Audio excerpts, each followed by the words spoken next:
đây ba là ngao tông giam nè. Ô nghiêu cái đó, nghiêu bao lâu mà? Nghiêu khi mà 7 lạ hơn nè. Mình cốt rồi. Vô nghiêu cái lá cả lâu mà.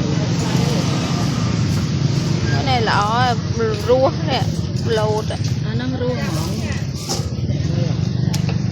Lại rua lại. Vô nghiêu.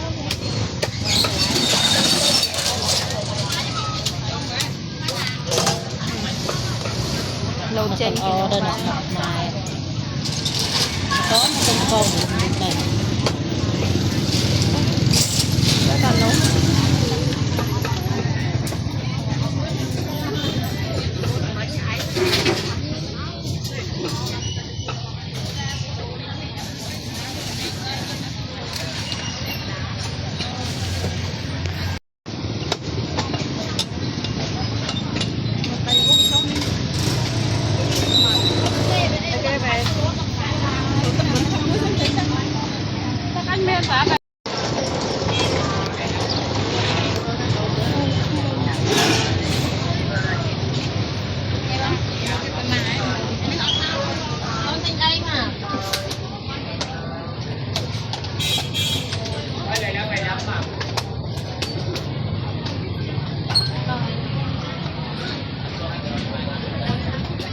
Người Khmer nè.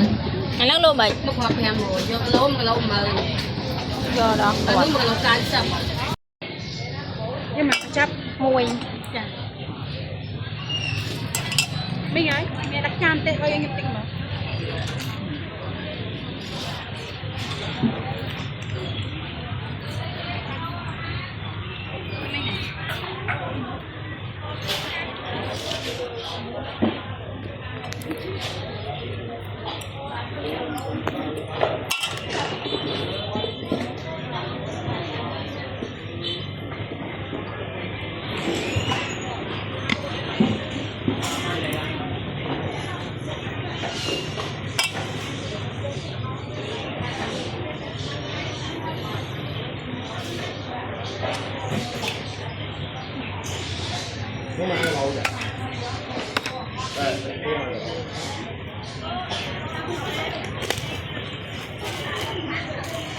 Con ăn chọi mày, ăn ăn mày.